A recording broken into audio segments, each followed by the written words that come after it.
His fingers trembled as they pressed against the deep wound on his side, trying in vain to stop the bleeding. The wind was sharp that night, carried with the metallic scent of rain, and the faint siren of an ambulance headed somewhere else. The old man staggered along the sidewalk, barely able to stand, until he finally collapsed in front of the emergency room entrance of St. Mary's General Hospital. From inside the glass doors, a young nurse looked up. She paused for a moment, eyes narrowing.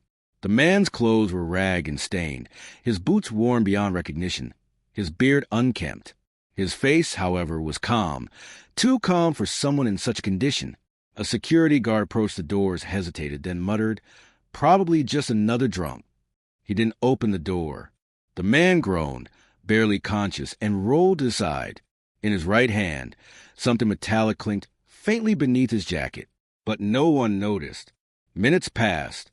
The rain picked up, tapping faster on the glass like impatient fingers. Inside, people walked past the entrance. Some looked. No one acted. From the front desk, another nurse glanced toward the collapsed figure. "Do we know who he is?" she asked. "No ID, no appointment, no insurance on file," said the receptionist without looking up. The body outside barely moved now. His breathing had slowed. Every breath was shallow, shaky. One hand still held something close to his chest, hidden inside his coat. And then, as if time itself had paused, the automatic door slid open. But it wasn't to help him. It was just a janitor stepping out to smoke. The man on the ground whispered something inaudible. His lips barely moved. His eyes, half-lidded, fixed on the ceiling lights above. And still, no one came to help. Inside the ER, Nurse Lila sat at the intake desk, scrolling through a tablet. She tapped her pen against the plastic clipboard rhythmically, eyes darting toward the doors every few seconds. The man outside hadn't moved. Still lying there. Still ignored. "Are we seriously not going to do anything?" she asked quietly, addressing no one in particular. The triage nurse across the room, Maureen, didn't even lift her head. "Not until we confirm his identity or insurance status. Admin's strict about it. You know that." Lila scoffed but said nothing. Everyone knew the hospital had been under pressure from management to tighten procedures. Too many unpaid ER bills. Too many so-called walk-ins abusing the system. But something about this man, it didn't feel the same. From the corner, the security guard leaned against the wall, arms folded. "Look, he hasn't knocked. He hasn't yelled. Probably a drunk or a homeless guy sleeping off." "He's bleeding," Lila snapped. The guard shrugged. "They always are." Lila bit her lip, her eyes drifting again toward the glass. Rain streaked down the window like tears. She could see his silhouette, curled like a wounded animal. For a brief second, she imagined her own father lying out there helpless, dismissed by people too busy or too jaded to care. She stood. Maureen called out, "Lila, don't. If you bring him in without clearance, it's your write-up." "I'm just checking," Lila replied. She walked toward the door, slow and cautious. But just as she reached for the handle, a voice barked from behind her. "Don't touch that door." It was the attending physician on duty, Dr. Sloan. His lab coat was pristine, his shoes polished. Everything about him screamed protocol and authority. "We do not admit unidentified patients unless there's a legal emergency or they pose a threat. It's policy." "But he's injured," Lila argued. Dr. Sloan glanced at the man through the glass. "He's not unresponsive. He's not asking for help. He's not our responsibility." Lila turned back toward the door. She could still see the man breathing. Barely. She noticed a small red stain growing slowly on the pavement beneath him. He was slipping away, right there on the hospital doorstep. But the staff returned to their tasks, their eyes and hands trained on screens and charts, not the life fading quietly outside. And then the elevator chimed. Someone else had arrived on the floor. The man's fingers had stopped trembling. His chest barely rose now, each breath coming slower, shallower than the last. The small puddle of blood beneath him had darkened, seeping into the cracks of the concrete outside the ER door. He shifted once, weakly, and then went still. Inside, the hospital bustled with quiet urgency. Monitors beeped. printers hummed, and pagers buzzed intermittently. But none of it reached the man outside. A young woman named Alina sat near the window in the waiting room. Her mother was in for a high fever, but her eyes were fixed on the glass door. She had seen the old man lying there for nearly 15 minutes. Every time she looked, he seemed smaller. She stood and approached the front desk. "Excuse me," she said, her voice shaky. "That man outside, he hasn't moved in a while." Maureen didn't look up. "Yes, we're aware.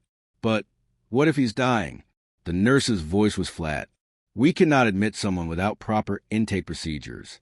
It's hospital policy. He's conscious. If he needs help, he can knock."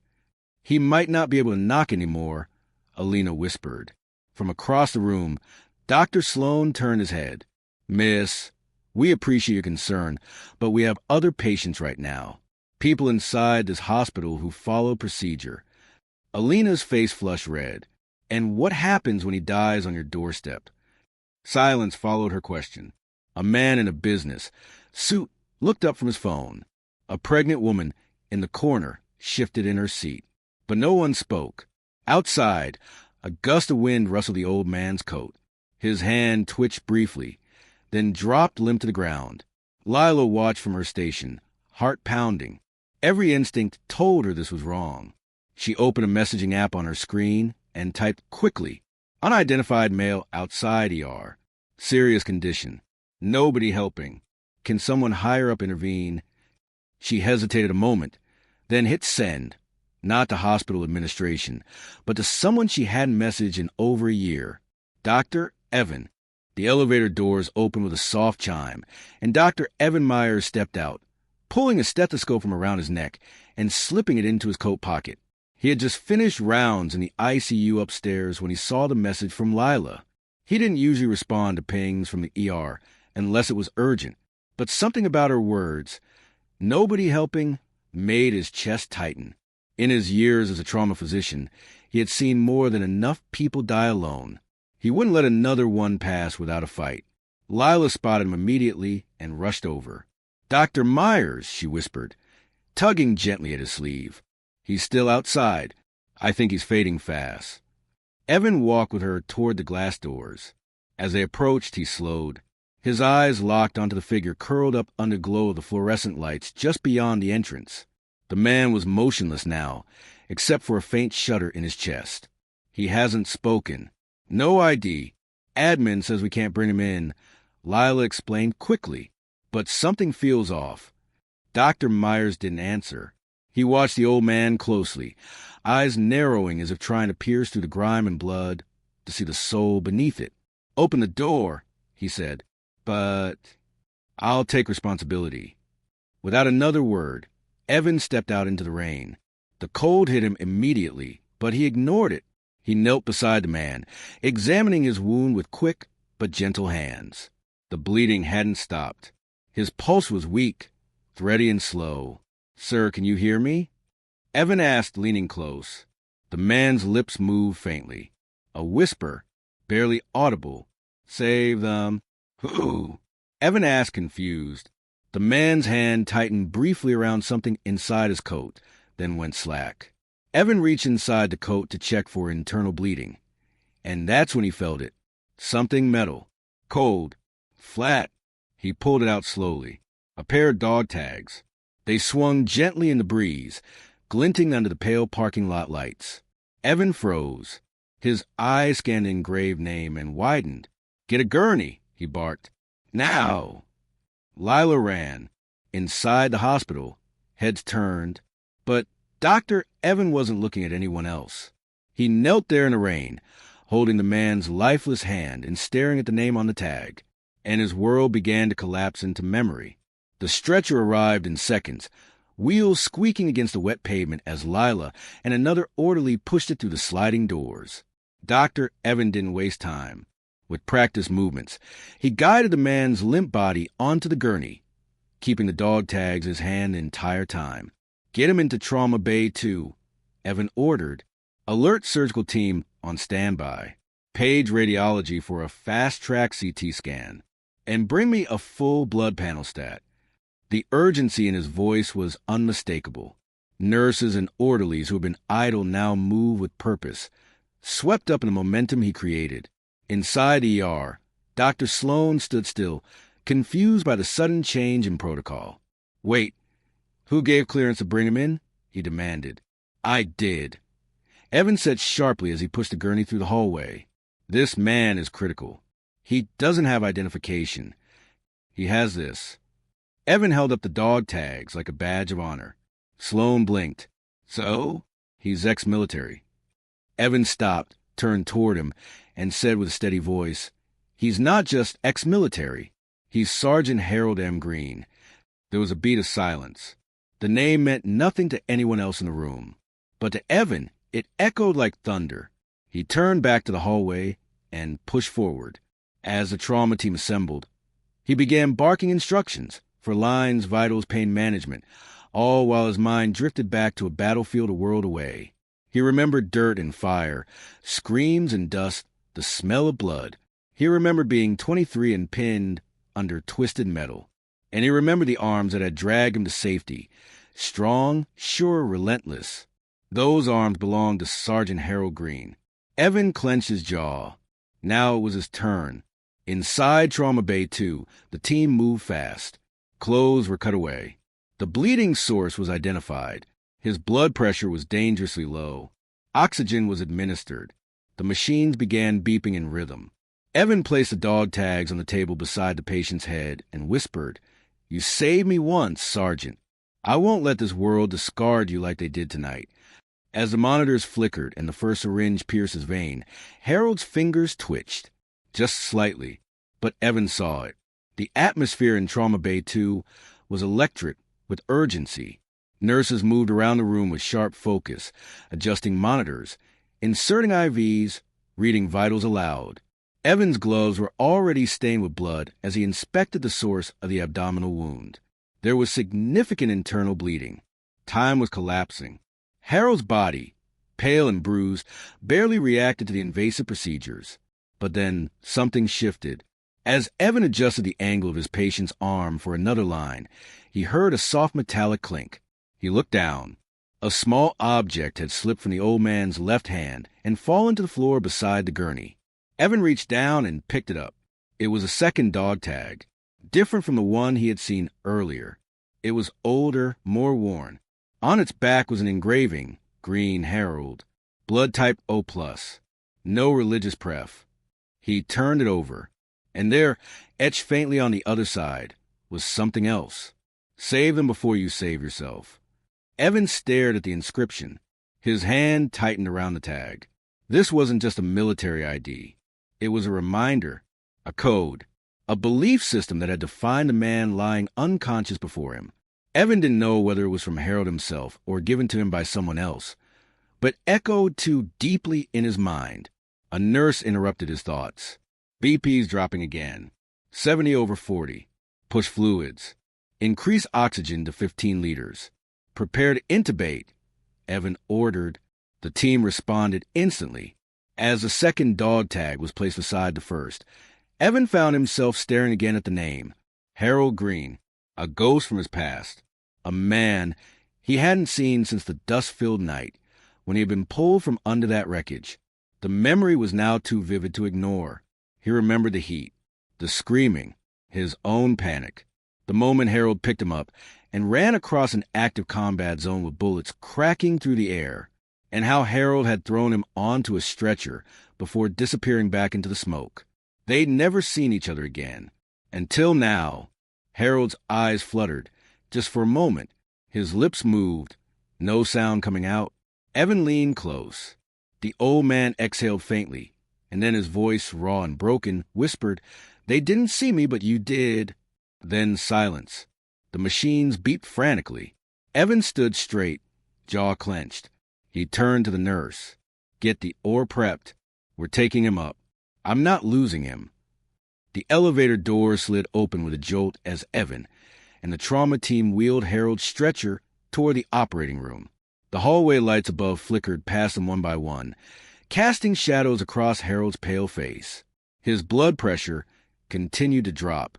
Alarms chimed with rising urgency. A young surgical intern held the door open as they rushed in. "Vitals are unstable. We may need a transfusion on the table," he reported. "Already ordered," Evan said. "Oh, positive, just like his tag." The scrub nurse shot him a look. "You're basing that on dog tags."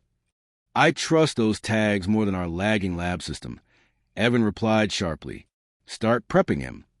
While the team began removing Harold's remaining clothing and cleaning the wound site, Evan stepped aside to scrub in. As he washed his hands in silence, his eyes wandered again to the pair of dog tags sitting on the tray table. He hadn't let go of them since they were found. Nurse Lila entered the room, her expression tense. "Doctor, administration is asking if this man was authorized for trauma surgery. No insurance. No family contacts. They're questioning protocol." Evan dried his hands, face hardening. "Tell them I authorized it. They want to know why." He paused. Then he picked up the tag, walked to Lila, and held it in front of her. "Because I know this name." Lila stared at it. "You mean personally?" Evan nodded. "He carried me across a battlefield once. I wouldn't be alive without him." For a moment, Lila said nothing. Her expression softened. She reached for a surgical gown. "Then let's make sure you return the favor." They entered the operating room together. The lights came on. The sterile table glistened. Everyone took their places. "Scalpel," Evan said. A nurse placed it into his gloved hand. The room fell into silence, broken only by the rhythmic beeping of machines and the soft shuffle of feet. Everyone watched Evan. This was no longer just another trauma case. This was personal. And failure was not an option. The blade pressed against Harold's skin with precision, opening the damaged tissue with practiced hands. Evan's face was calm, but his thoughts were drifting unwillingly into a place he hadn't visited in years. The lights of the operating room faded in his mind. In their place came the choking dust of Kandahar, the sharp, metallic tang of burning metal, the high-pitched ringing in his ears from a blast. 23-year-old Evan had been buried beneath the twisted remains of a medical transport vehicle, a jagged piece of shrapnel lodged deep in his thigh. He'd thought he was going to die there, alone, but then came the shouting. A strong arm, a firm voice.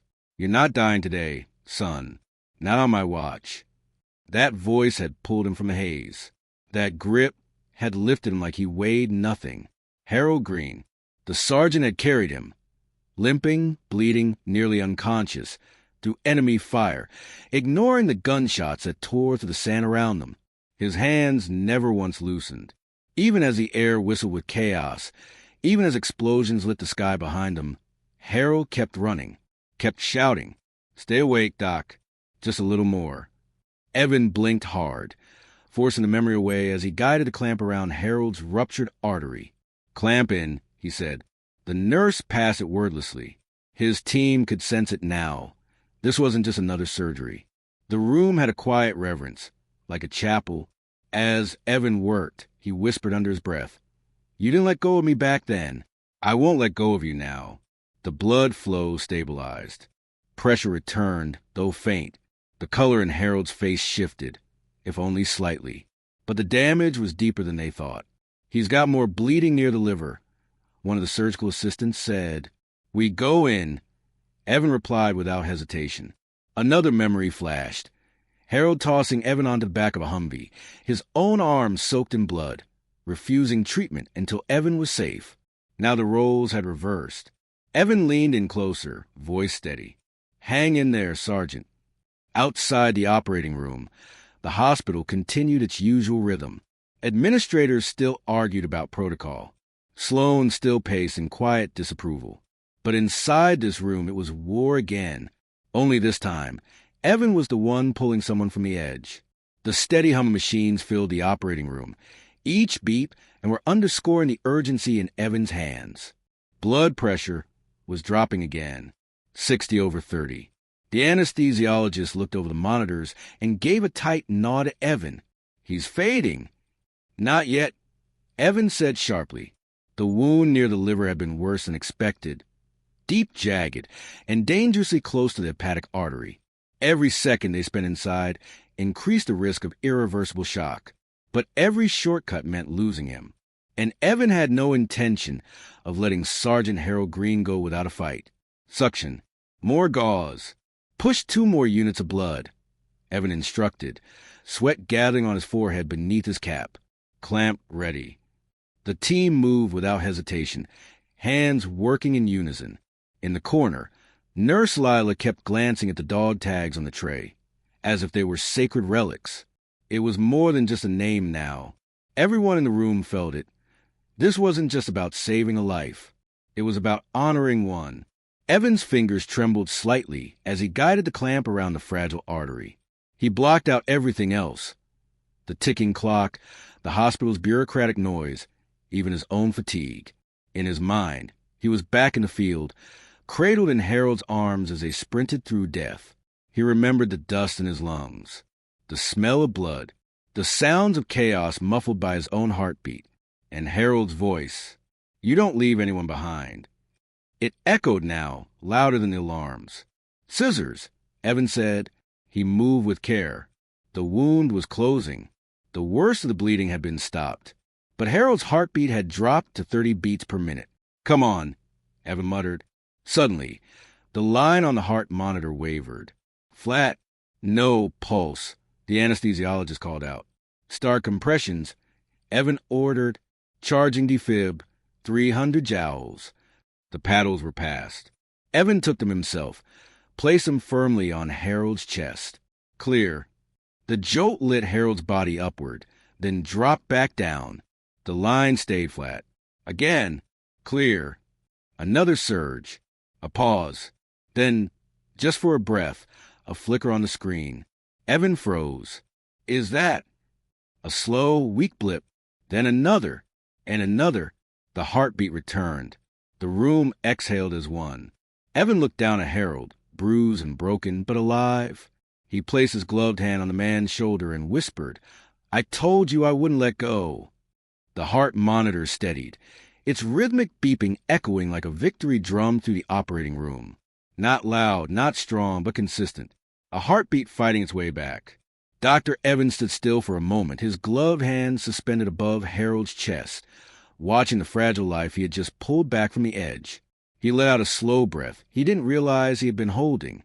The team resumed their positions, closing the incision with utmost care. The urgency had shifted. There was still work to be done, but now there was hope. Lila turned to him quietly. "Vitals are climbing. He's stabilizing." Evan nodded once, voice low. "He's not out of the woods yet, but he made it through the fire." The nurses exchanged glances, silently acknowledging that what they had witnessed was something different, not just a successful surgery. It was a redemption, unspoken and deep. Later that night, after Harold was transferred to the intensive care unit, Evan sat alone beside his bed. The machines whispered and clicked in gentle rhythm. Harold lay unconscious, his face pale but peaceful, as if sleep was no longer a battleground. On the table near the window, the pair of dog tags rested neatly side by side. Evan picked one up, ran his thumb across the engraved name, and stared out the dark window. Rain still tapped against the glass, but softer now, almost as if the storm had spent its rage. He remembered everything. The battlefield, the pain, the moment Harold threw him to safety. And now this, a man discarded at a hospital entrance, denied entry, ignored because of how he looked, until someone recognized what everyone else had failed to see. A soldier, a savior, a man worth saving. The door creaked open behind him. Nurse Lila stepped in with a quiet smile. "Dr. Myers, I thought you'd want to know. Administration is asking who gave the final authorization for this surgery. They're trying to figure out who's going to be held responsible." Evan didn't even look away from Harold as he replied, "Tell them I did." He paused and added softly, "And I'd do it again." He reached forward and placed the dog tag gently back on the bedside tray. Then he leaned in closer, and with a steady whisper meant only for Harold, he said, "They didn't see you, but I did, and I never forgot."